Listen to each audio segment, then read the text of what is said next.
We need like another way of playing. Let's do it right now.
He was hospitalized. Police believe this was a random attack.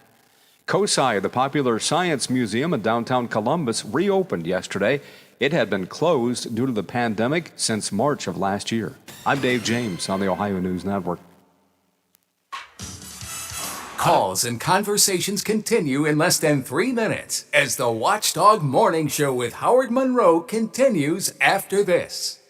This is a test of the emergency alert system. This is only a test.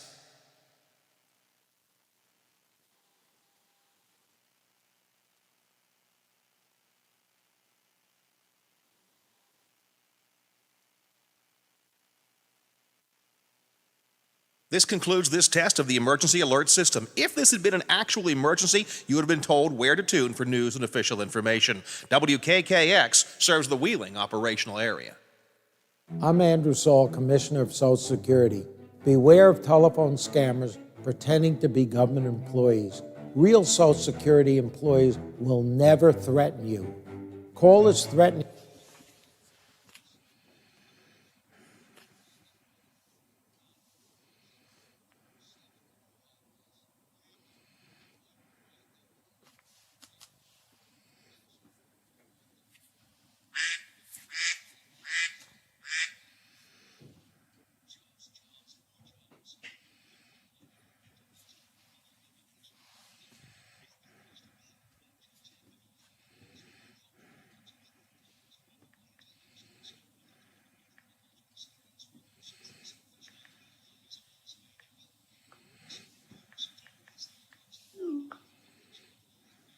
Park Ice Rink. For more information or to see how your business can participate, visit the Job and Career page on WTRF.com.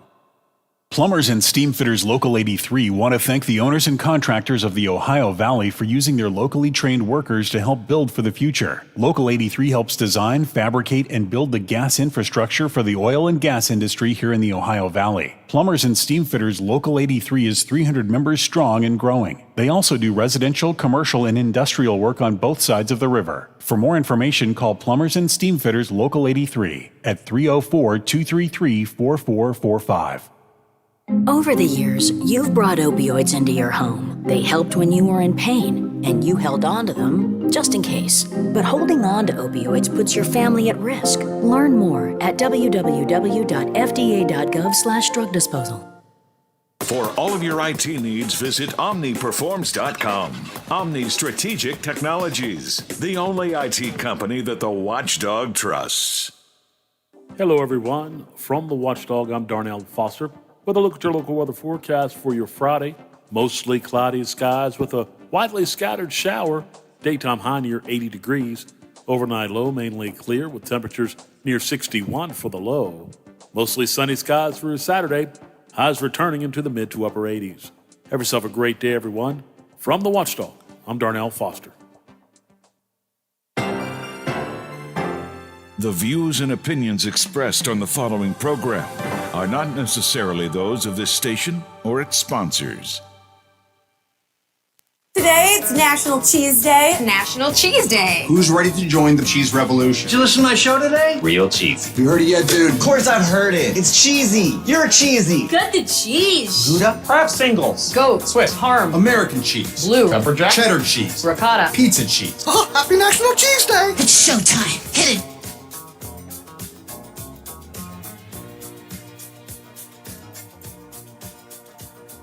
Celebrating the 100 days of summer, this is the Watchdog Morning Show with Howard Monroe.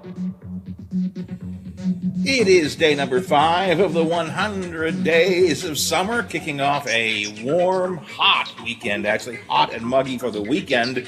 Overcast and cloudy, maybe some pop-up showers today. 74 the high today, into the 80s, pushing close to 90 by the end of the weekend.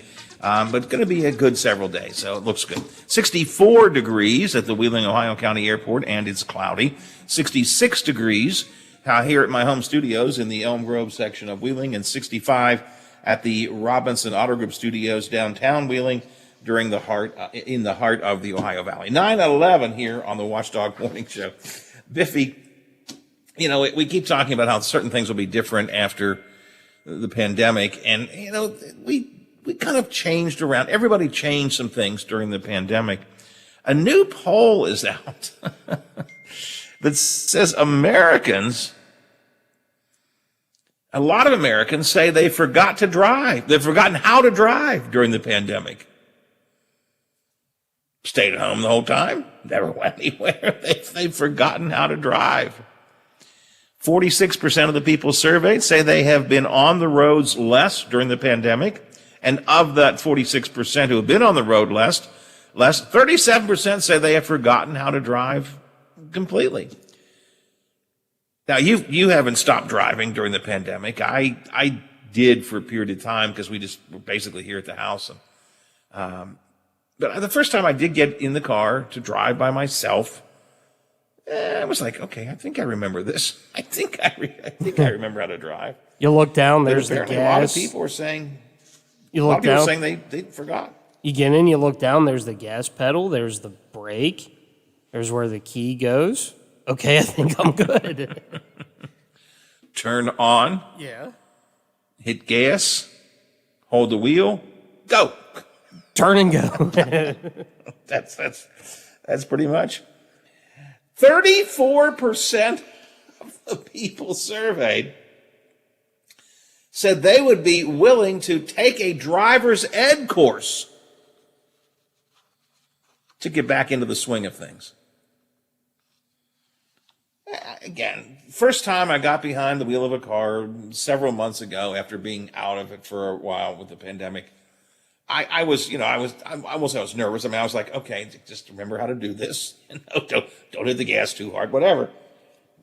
I didn't need another driver's ed class.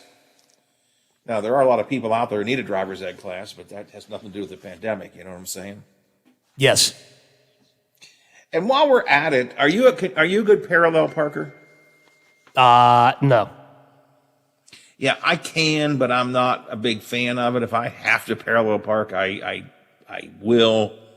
But I'll go around the block 3 or 4 times and try and find a place before I have to parallel park. I'm not a good parallel. I tell you what, it's one of the reasons I love my son's Tesla, because it just does it for you. Park this car. And the machine just, I like that. 25% of Americans admit they're bad at parallel parking, though. And 10% say they are very bad at parallel parking. I have to say, based on what I've seen out in the world, yeah, there are some people who are very, very bad at it. I don't like to parallel park. I will, if I have to. By the way, speaking of my son, Jason, the Tesla guy, tomorrow's his birthday. 41. Holy mackerel. 41 years old. I remember turning 41. I thought, that's it, I'm done. Life's over. And he started 41. I can't, he's probably listening, so I can't. Teddy had a great idea for something for his daddy for birthday yesterday. And I agree with him, so we're going to get it for his daddy. It's a new Mario game. Teddy says, Granddad, I think Dad would like a Mario game. Teddy, don't you mean you would like one? I would like one too, but let's get one for Dad. He's learning.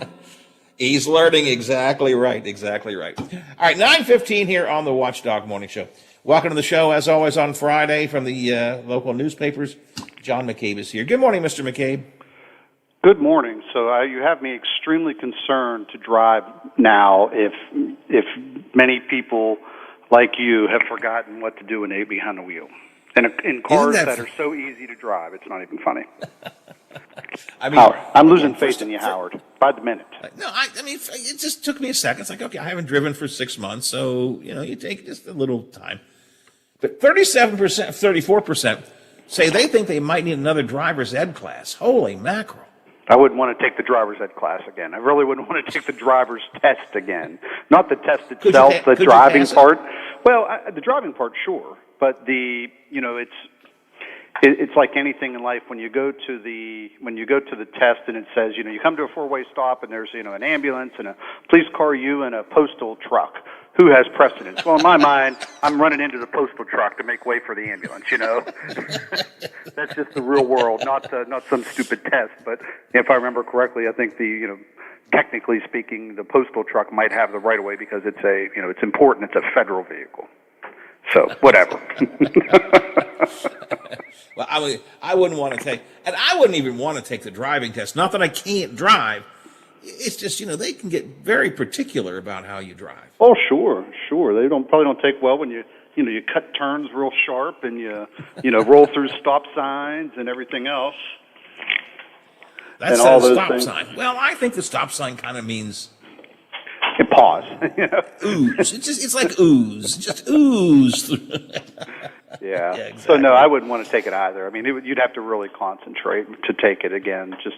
Not because of anything, just because you build up habits. You build up, and I'm on the interstate and I'm by myself, at night or something. I'd like to use as much of the road as I need. I'm not going to sit there and worry about sticking in a lane. And here, it's been a couple years ago, I was driving to Charleston one morning, and on 70 in Ohio, and there's literally nothing around me. And I've got, in my vehicle, I've got the alert that kind of keeps you on the road and makes a beep and annoys the heck out of you. But, you just kind of turn the radio up louder or whatever.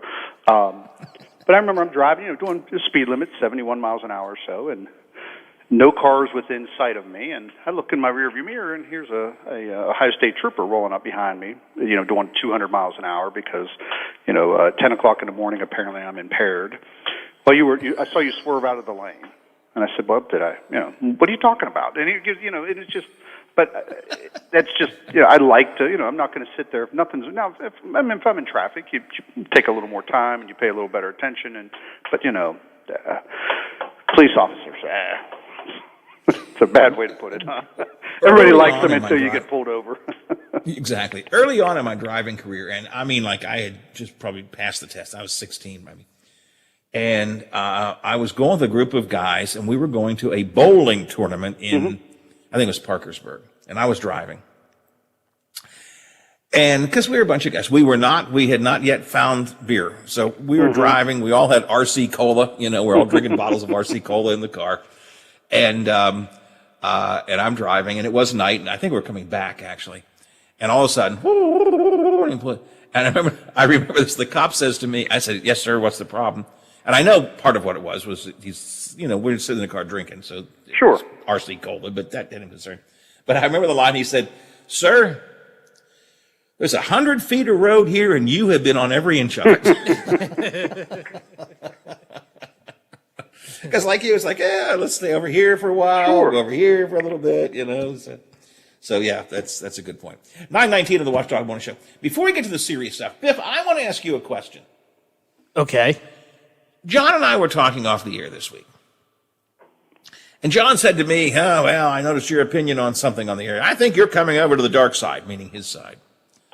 And I said, I've noticed your editorials are becoming more reasonable. I think you're coming over to my side. And it struck me, after all of these years that John and I have known each other and coming at things from different perspectives, maybe, just maybe, because we do know each other and we argue a little bit about these things, maybe each of us is learning a little bit from the other. Now, do you see that, Biff? It certainly sounds like it. I think so. John, don't you think so? No, not even close. What I will say is I will go back. I have video, like DVDs of every At Issue show we've ever done. And I can show a marked change from like 2007 when you were, the loony liberal through about 2015 where you became much more moderate. That because you realized that you could not counter my reasonable common sense arguments with your leftist propaganda. So you just kind of moved yourself toward me. So, I feel very comfortable that you are a closet, probably middle of the road Republican as we used to think of, back in the 80s, kind of kind of look at you like a Reagan Republican, that type. You're not quite to the, not a Trump Republican or, the Republicans they have today that are out there. But I'd say you're probably a middle of the road, conservative, compassionate conservative. That might be best way to describe you. And I would tell you that I could go back and look at newspaper editorials from 2 or 3 years ago. Sure. That I would make me scream and pull my hair out and yell, say, this is disgusting. I can't believe that you even write this stuff. And now I've noticed in more recent times, the editorials are more reasonable. Well, I think it's your influence there, John. I noticed, for example, sure. I think it was just this week, you were talking about the mask mandate, and you were reminding people that, don't throw the mask away. We have to be, we have to follow the CDC guidelines, which are vaccinated people don't have to have the mask, with some exceptions. But everybody else, be careful. I thought that was reasonable. I think you are becoming a more common sense thinking person. I've always been a common sense thinking person. See, that's where you're wrong. Is I've always lived right in the middle of both sides, where anyone with a brain lives. And you say, okay, how do we make things happen? As much as I was reading some things yesterday about Joe Manchin, and from the left, he's getting death threats almost, because he's not just toting the line.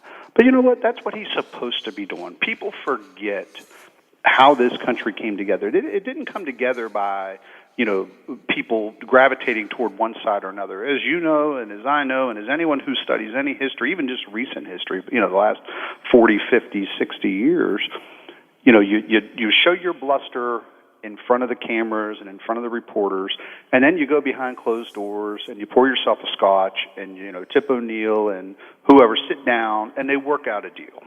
And it's a deal that neither side likes, which means that it's the best deal for the people of this country.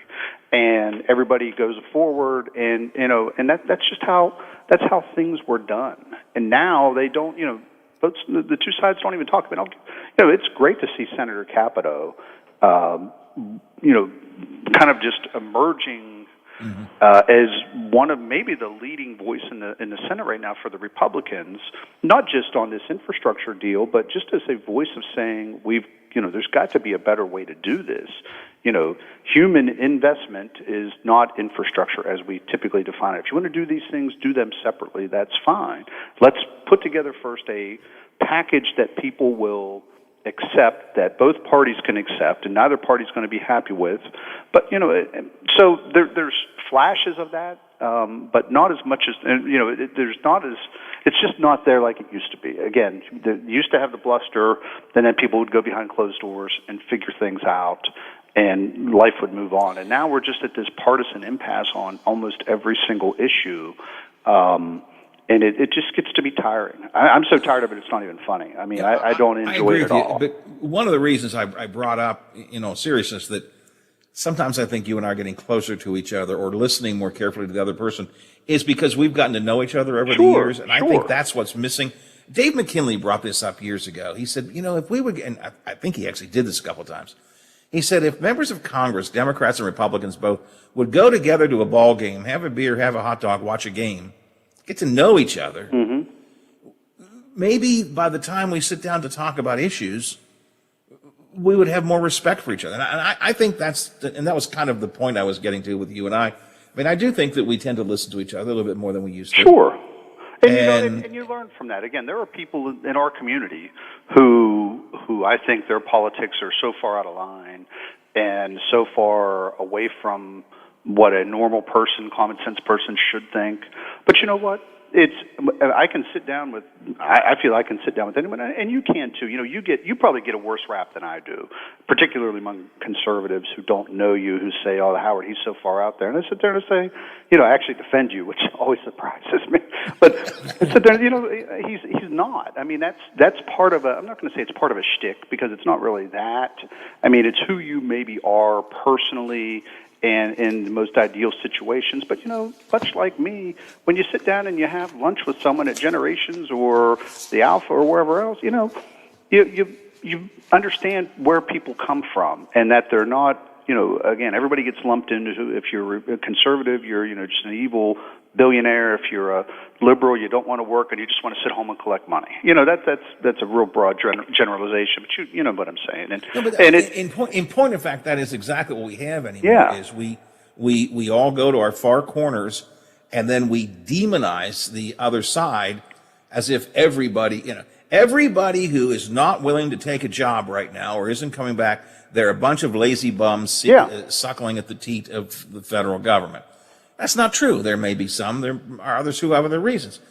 But we want to put everybody in a lump in a big boat. And I must admit, I get so frustrated sometimes when people say to me, "Well, you Democrats want," and I'm going, "I don't want that.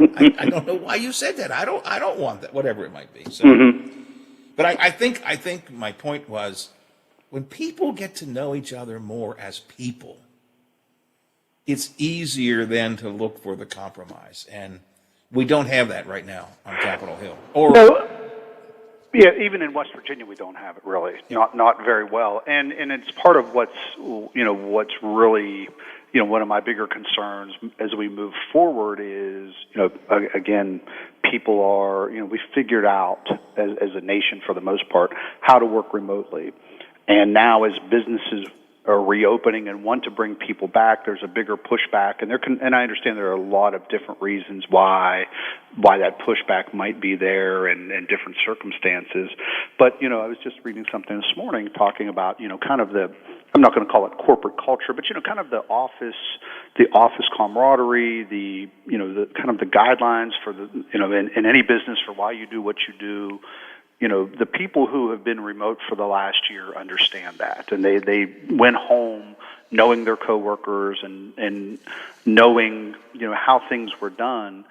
But as we if we don't bring people back, it's hard to instill that same sense of what makes a company in kind of the corporate or the guiding philosophies of that company if everybody's working and scattered. So it's a real challenge, and I find it to be very challenging.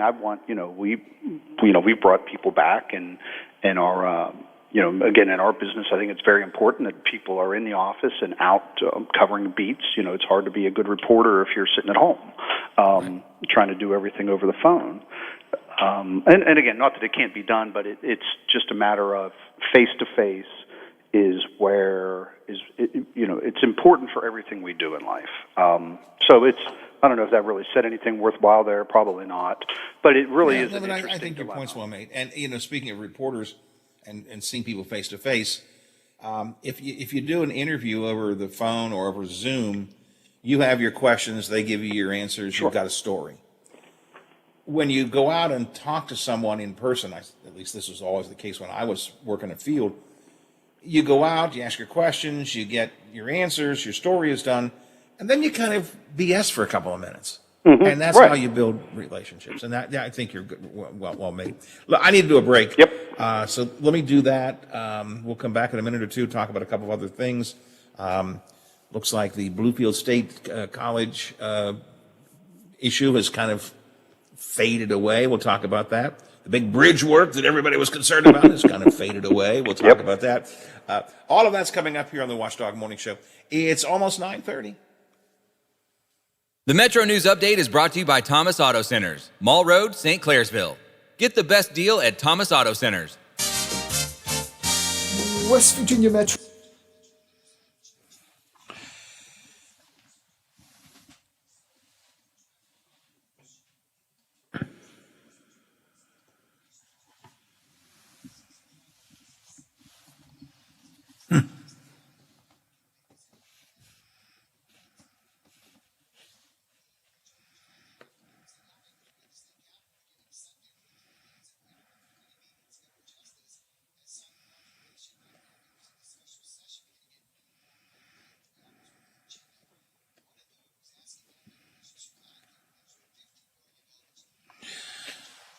Biff, what's our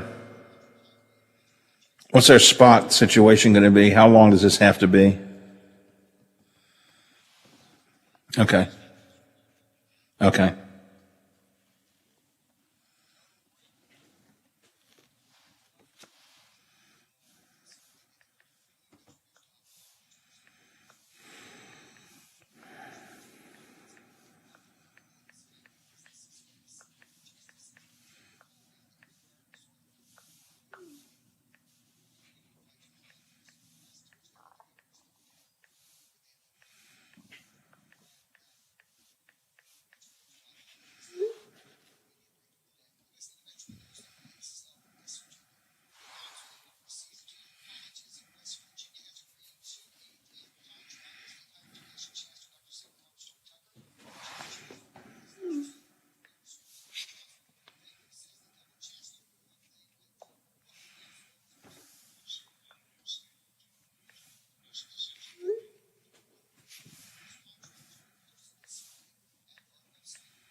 overtime. Carolina beat Tampa Bay 3-2 in OT, but Tampa leads at best of 7, 2-1. And an overtime win for Boston. Brad Marchand with the game winner in OT, a 2-1 win over the New York Islanders on New York ice. And the Bees lead at best of 7, 2-1. Say goodbye to the defending NBA champions, the Los Angeles Lakers. Some of the Lakers will be golfing this afternoon. The Lakers, led by LeBron James, could not get past the Phoenix Suns in round 1 of the NBA playoffs. The Suns winning Game 6 in L.A., 113-100 to win that best of 7, 4-2. The Suns superstar Devin Booker led the way with 47 points. Be safe. Be considerate of others. Please check on the elderly. I'm Bill DeFabio on sports. And remember, we are the Watchdog. Let your voice be heard. This is Big Rick, your host of Real Big Talk, weekdays from 2 to 5 on the Watchdog. Just because my name is on the show, that doesn't mean that this show doesn't belong to you too. Lola and I can drive the bus, but you can jump on and join in. Breaking stories, local, statewide, national, and around the world discussed right here on the Watchdog. 304-214-1600. Real Big Talk with me, Big Rick. Weekdays from 2 to 5 on the Watchdog. You think buckling up is a personal choice? That it doesn't hurt anyone else? You would be wrong. Your choice could shatter the lives of your family, friends, and everyone you know. That's why we enforce seatbelt laws, to save lives. Think about that every time you drive. Buckling up isn't just a good idea, it's a choice between surviving a crash or not. Make sure you and everyone in the vehicle buckles up every time. Click it or ticket. Paid for by the National Highway Traffic Safety Administration. This is Education Matters with Ohio Education Association President Scott Damaro. With many schools beginning their summer breaks this week, the focus for many families may be trying to catch up on the academic skills that may have been impacted by COVID-related disrupted learning opportunities. The biggest thing our kids need, though, is the chance to be kids again together. Remember to enjoy a summer of fun. Education Matters, brought to you by the Ohio Education Association. A serious injury from an accident can be just the start of your worries. What if you cannot return to work? How do you take care of your family if you're disabled? At Gelner Law Offices, we represent seriously injured people and understand their problem. We know how to get you fair compensation. We will work hard to make sure you get the money you deserve for your losses. Don't go it alone. If you're hurt in an accident, call us at 304-242-2900 or visit us at gelnerlaw.com. We'd like to help. Join the Nailers for DC Comics Superman Night, Friday, June 4th. Dress in your favorite DC superhero costume and enter the game-worn hand-bid Superman jersey auction. Buy your tickets now for Superman Night, Friday, June 4th, and also for the Saturday, June 5th back-to-back game with Indy, featuring a game-worn yellow Nailers jersey auction. Both games 7:10. Call 304-234-GOAL or visit WheelingNailers.com. This is Nail City. Hey, I'm going to the kitchen. Can I grab you a Coors Light? Yeah, that sounds good. Huh. I never knew there was a zip line in my fridge. Hey! Hey, buddy! Yeah! You got 2 Coors Lights up there? You got it! Always brewed down to 34 degrees. With a taste as cold as the Rockies, only Coors Light gives you refreshment every time. Here you go. 2 Coors Lights. Awesome, man. Wow, these are really cold. That's the only way I deliver it. Sure. I mean, you being a mountain climber and all. Yep. You probably need a pretty warm coat in there, huh? Yep. Hey, Ben! Yeah! Ask him if he has any nachos. You got any nachos in there? No. Just icy cold Coors Light? Yep. That makes sense. It is the Rockies. Coors Light, the world's most refreshing beer. Coors Brewing Company, Golden, Colorado. With great beer comes great responsibility. Beach Bottom. The Watchdog is protecting your yard. Join Howard Monroe, Hoppy Kercheval, Bill DeFabio, and Big Rick for the best live and local talk in the Upper Ohio Valley and beyond. Beach Bottom trusts the Watchdog. Here's a look at the Ohio Valley local news week in review with newspaper editor John McCabe and Howard Monroe. John, it was a month ago, 2 months ago, I lose track of time, big meeting of Wheeling City Council. The three college presidents from Wheeling University, Washington Northern, and West Liberty all were in the council chambers. Dr. Mosser from Washington Northern made a really aggressive argument with the city council members about their consideration of working with Bluefield State University to have Bluefield State College, to have Bluefield State bring in a part of their engineering program and operate it at the old OVMC building. It was a huge controversy for a while, and we haven't heard much about it until yesterday, when the State Community and Technical College System Board decided to reject the whole thing, right? Yeah. The board met yesterday morning. The Council for Community and Technical Colleges, which is kind of the first, one of the main steps of getting this done. They have to get approval, and unanimously voted against moving ahead. And what I found most interesting about all this, other than the fact Bluefield State did not have a representative on hand for the meeting or on phone to discuss its proposal, but Corley Dennison, who is Vice Chancellor of Academic Affairs for the HEPC/Council for Community and Technical Colleges, said that as part of their fact-finding in this, they did some market research and found there was not a need for Bluefield's programs in the Northern Panhandle. So contrary to what Bluefield State had been saying, the Council for Community and Technical Colleges says it found otherwise, and thus decided to go against the proposal, just to vote it down now. It was interesting the way this played out, and I only know what I read in the paper and from the Big Seven, but it was on the agenda, and I guess they expected someone from Bluefield State to be there to discuss the proposal. Nobody was there. I think they actually placed a phone call and said somebody coming, and they were told that we didn't know it was going to be on the agenda. Yeah, what's interesting there, we had a Bluefield State official, we called, and they said they had been told it would not be on the agenda, is what they say they were told. And they did not find out until yesterday morning that it was actually on the agenda, and by that time, the official who would have handled this was on vacation. We reported that, and it did not take very long for the CTC to reach out to us and send us a trove of email correspondence between Mr. Dennison and officials of Bluefield State that, again, according to this correspondence, made it very clear that this would be on the agenda. So, there's breakdown in communication somewhere there.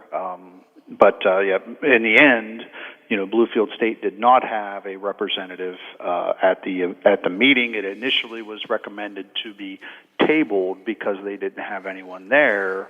That motion was later withdrawn, and the members of the council by voice vote unanimously turned it down. So again, that in itself to me is interesting, because the logical step would, just without any context, logical step, we've got it on the agenda, the people directly involved aren't here, they say they weren't aware of it, we think they were, but they're not here. The logical step would be to say, well, let's just table this until they can get here at the next meeting or whatever. And that was started, but then there was a motion to simply reject it, which says to me that the members probably already had in their head they were going to reject this, no matter what they heard from Bluefield State. Yeah, and I believe, again, going by the findings that the council had done in advance, that the labor market up here did not justify the level of programs that Bluefield was looking to do. I think that made their decision probably easier based on that. And, so where it goes from here, it seems like it's a done deal in my mind. It appears that way, that this will not move forward in any fashion. Could it be resurrected at some point, or could Bluefield State try something different? I suppose. But as we've reported and talked about, This was a step that was even before West Virginia Northern, as another two-year institution that offers similar degrees, would have had to give it its approval as well. And as we saw yesterday, Dan Mosser spoke at the meeting yesterday, and following the meeting expressed his support for the council's decision to reject that. The other interesting thing, Howard, the city, and maybe the city has already moved on from this, but Mayor Elliott spoke with us yesterday afternoon, and it basically just indicated they've already kind of moved on, and they're looking to do everything they can as public officials to divest the OVMC property totally from the city taxpayers and get it into private hands and back on the tax rolls. This project, as it was initially kind of laid out and they agreed to through their memorandum of understanding, would have kept the city, at least as the owner of those properties, as a landlord. So it alleviates that, and if they do get an option for somebody who wants to buy all or part of it, this is one less barrier potentially to have to worry about in making that deal happen. So I found the mayor's comments not interesting so much, but it appears they've just kind of moved on from it and have other irons in the fire with the OVMC property. Mayor told me last night he was not surprised by the decision. He said they'd said all along that it was really a state decision before it could be a city issue. And as you point out, he says that really since they began that MOU with Bluefield State, they already have been looking at other entities that might want to be involved in buying at least some part of the OVMC campus. In fact, he says we have extended to all such parties a period for due diligence. We hope City Council will have multiple proposals to consider, hopefully before the end of the summer. So they being the city, clearly have been moving ahead on. Well, Howard, the one thing I will say is that doesn't appear the mayor's flailing with this proposal, so that's good. Little inside baseball there, huh? I got it, but and I'm sure the mayor got it. I'm sure the mayor got it too. John, we thought it was going to be the big story of the week. Last Friday, when you and I talked, we figured this week the big story was going to be, not just of the week, but maybe for some time to come, the closing of the Monument Place Bridge, the Stone Arch Bridge in Elm Grove, closing it down, all kinds of detours, horrible traffic tie-ups, lots of citizen complaints about it. I bitched about it for a week. Social media was all a Twitter with it. And then they changed their mind. Yeah, and when we talk about flailing, that's kind of what this whole process over the last 3 or 4 days has seemed like. Again, up until 2 o'clock Tuesday afternoon, 2 or 3 o'clock Tuesday afternoon, we had all been working on the premise, including the DOH, that at 2 a.m. Wednesday morning, that bridge would close. 12 hours prior, the DOH officials start, making the calls to let everyone know that, well, we think we can do the work without shutting the bridge down. We can do the underwork and most of that, and only maybe have to shut it down for a short period of time, next April or so, when hopefully by then the bulk of the I-70 bridges project is wrapped up, and it won't be so many. We know the Fulton bridges both will be open by then, so it'll be a little more navigable on the interstate than it is at the current time.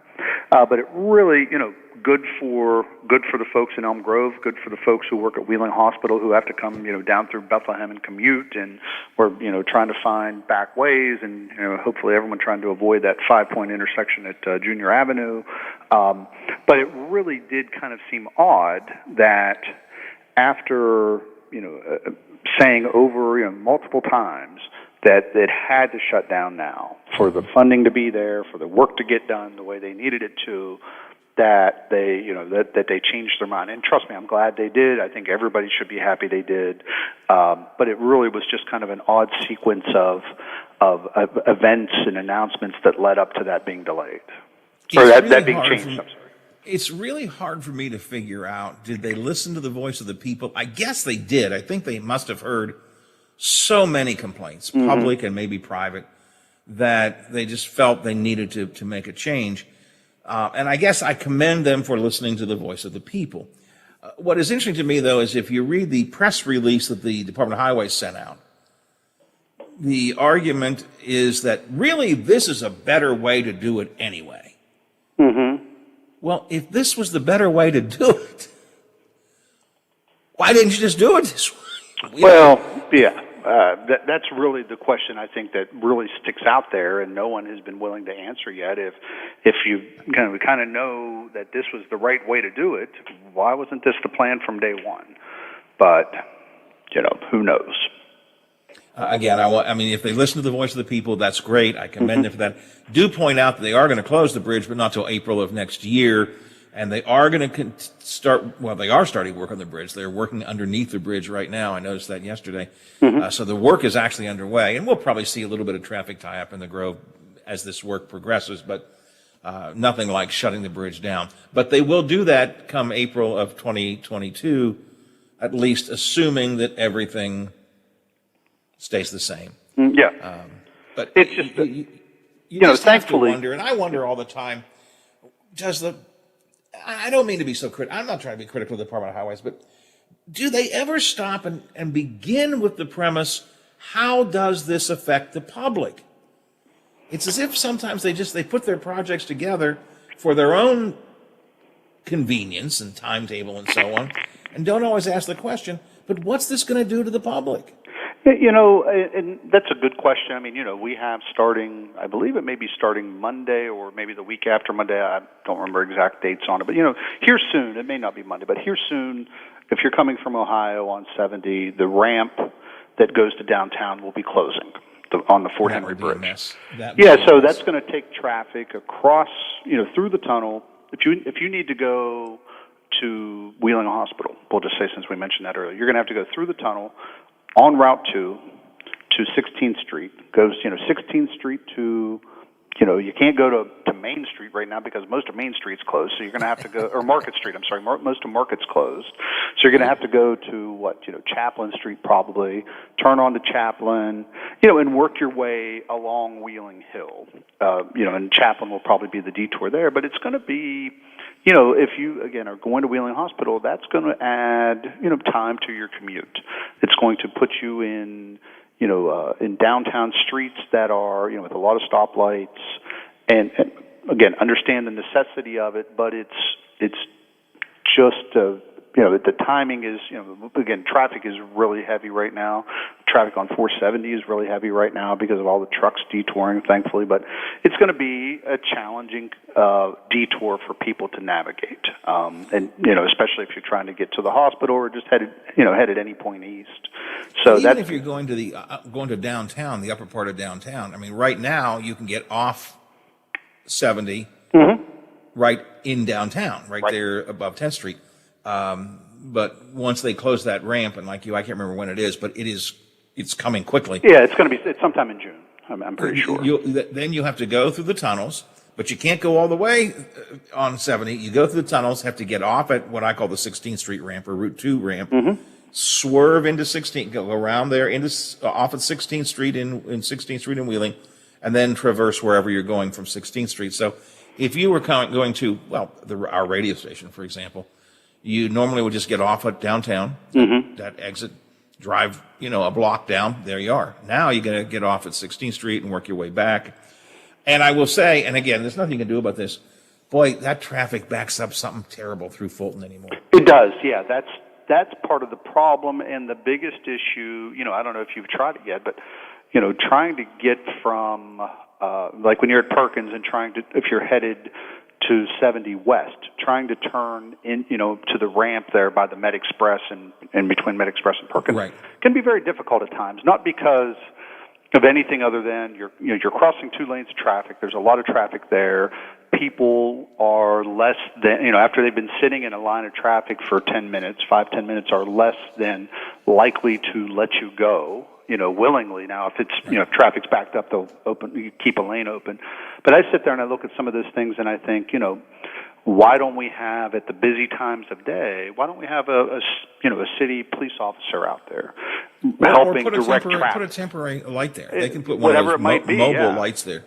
Yeah, exactly. I mean, it could be, and it's more, you wouldn't need the light to be on the, west on 40. You just need it going east because, again, traffic sometimes, I think it was last week I was out in that area, and I wasn't trying to get on the interstate, so I was going out toward, out into Fulton by Generations, and the traffic trying to turn onto the ramp was backed up almost to the Taco Bell, through the light there, and because it's just, nobody was moving, nobody was letting anybody in. Every time traffic would move, it would just, it's that accordion effect. So by the time the light turns red, the cars are just now starting to catch up, and they're not going to stop to let people through. So it makes it challenging, and it probably needs to be better addressed. And a traffic light may be the best way. I would agree with you. And I noticed in the beginning of this detour, it seemed like the problems really were just at what I would call drive time, 3:30, 4 o'clock in the afternoon. But I was driving through this week, 1:30-ish or so, and it was already backed up over Wheeling Hill, so it's just a mess. John, I got to run. Always good talking to you. We'll do it again next week. See you, Howard. Take care. Thanks a lot. Newspaper editor John McCabe with us here this morning on the Watchdog Morning Show for the Friday Roundtable. Every day we chat with Bob Westphal from the Big Seven over WTRF TV, see what they're working on today. Good morning, Bob. Morning, Howard. How are you doing? It's Friday. I'm feeling good. Going to plan a little picnic if I can't get out. If it's going to rain or something, I'll at least maybe have it on the back deck, but take a couple of the grandkids outside and just have some fun today. Yeah, you're talking about traffic. I just mentioned to John, I said, I worked 20 years in Cleveland. I said, y'all should visit up there and see what a real traffic jam's like. But I hear that all the time, and my response is, but I don't want to live in Cleveland. Cleveland's a beautiful city.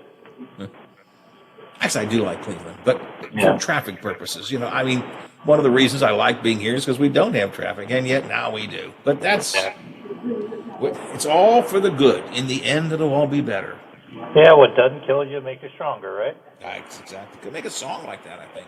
I think so. What are you working on today? Some of the things we're working on today, we're going to do a follow-up on the Bluefield State decision yesterday.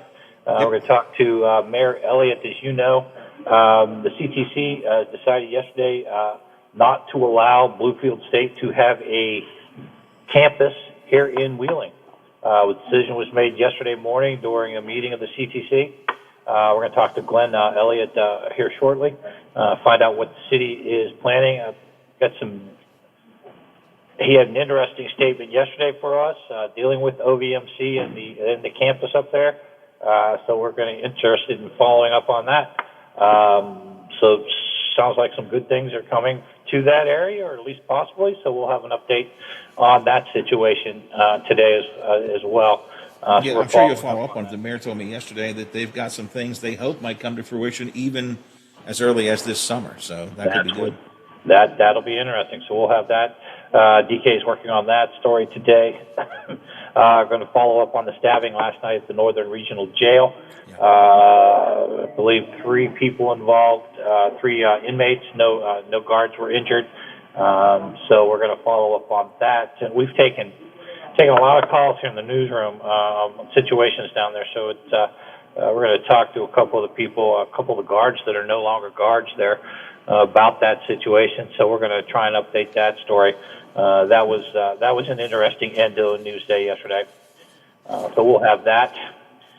Something a little lighter. We're going to check in on those underground tunnels found under the Bridge Tavern. So that is actually definitely going to happen today. DK is going to work on that this afternoon. So, of course, we'll be watching the weather all weekend. I guess it's going to be getting a little muggy. Sports, we do have some baseball tournaments and such still going on in high school. So we'll be following those up as well. So a little bit of everything for your Friday viewing pleasure. Sounds good. People can check it out at noon, 5, 6, 10, 11, 5:30 statewide show, always at WTRF.com, where there's always good reading, and breaking news always finds its way there as well. And lots of discussion on your Facebook page as well. And information on our upcoming job fair. So that's important. That's June 10th. Wheeling Park Ice Rink, I think 11 to 5. You can go on there. You can look at all the businesses that are coming in as a part of that. And as things return to normal, people are looking for work. So that's the best place to start. It's right there. And you've got a nice range of businesses, too. You have some skilled workers. You have some gas industry. You have retail. You got a nice range of types of jobs that are going to be, or types of employers that are going to be represented there. So I think that's good. If you're looking for a job, there are a number of opportunities that you have there. Yep. You've got everything from the United States Air Force to Cabela's to Crittenden Services to Gumby's. So just about everything out there, Jeff. It'll be a good go. All right, sounds good. Bob, have yourself a good weekend. Any big plans for the weekend? I have a TV out on my deck, so I bought a new antenna, one of those big heavy-duty ones, so I'm going to install that this weekend. All right, sounds like a project. Yeah, Well, listen, have a good weekend, and I will talk to you again on Monday. All right, man. We'll talk to Monday. Thanks a lot. From the Big Seven, WTRF TV, Bob Westfall. Every day we get an update on what they're working on. Again, you can check things out at their noon newscast, which we broadcast right here on the radio.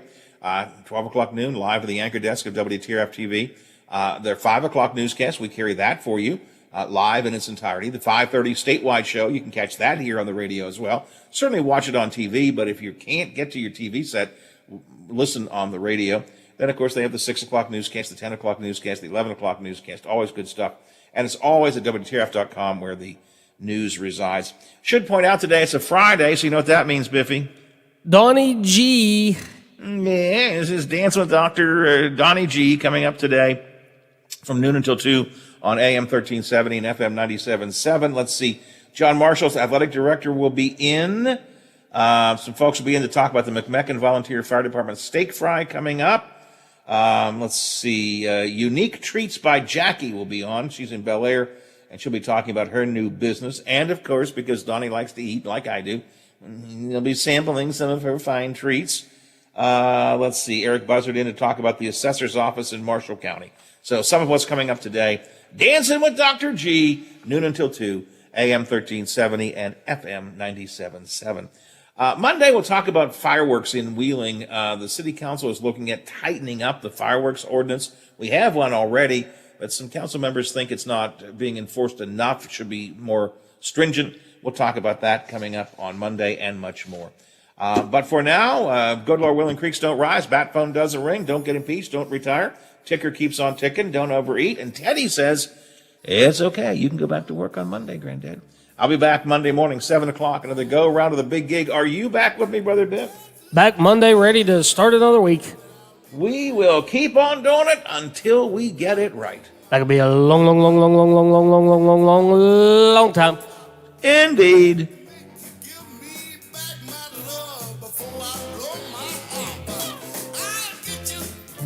The Watchdog is FM 98.1, AM 1600 WKKX Wheeling, FM 97.7, AM 1370 WVLY Moundsville. The ABC News is brought to you by Thomas Auto Centers, Mall Road, St. Clairsville. Get the best deal at Thomas Auto Centers. ABC News. All right, Biffy. We made it through. Not too bad today. I thought it was a reasonably good show. Don't have much going on Monday. I got to work on this fireworks thing. Maybe Dave Palmer, because he doesn't like the fireworks. So it's a possibility. And I have nothing else. But they start a new special legislative session on Monday, so we'll probably do somebody to talk about that too. So we'll come up with something. And meantime, I'm going to take the kids out for a picnic or some kind of an outdoor festival of fun today. And so that's my game plan, but I'll be around if you need me. What are you going to start working on the house this weekend, or? Now you got it. Now you can just let it sit for a while.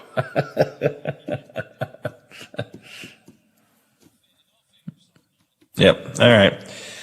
All right. Well, if you need me, you know where to find me. Just give me a buzz. Otherwise, I will talk to you Monday, and you have a good weekend. All right. Thanks for your help. As always, I really appreciate it. All right. Bye. And rebound the economy. FBI Director Christopher Wray told the Wall Street Journal challenges created by the 9/11 attacks are similar to the impact of ongoing cyber attacks. The Biden administration warning companies to make sure they're prepared, says ABC's Whit Johnson. The White House out with a new urgent warning. No company is safe from being targeted by ransomware. These attacks have been on the rise for years because these criminal groups are able to make a profit off the backs of businesses, schools, local governments, and more. The White House also reiterating President Biden will bring this up in his upcoming meeting with Vladimir Putin. Former Vice President Mike Pence told an audience in New Hampshire he's not sure he and former President Trump will ever see eye to eye regarding the events of January 6th. You're listening to ABC News. This is a metaphor for your business's journey. Sometimes it feels like you're going 100 miles an hour, barely keeping up. But to cruise through challenges, you need someone who's right there with you. That's what Dell Technologies advisors do. They have the tech advice you need to get past whatever's in front of you and get to where you want to go. For advice on solutions like XPS 13 laptops powered by Intel Evo platform, call an advisor today at 877-ASK-DELL. I'm Dr. Andrea Russo, a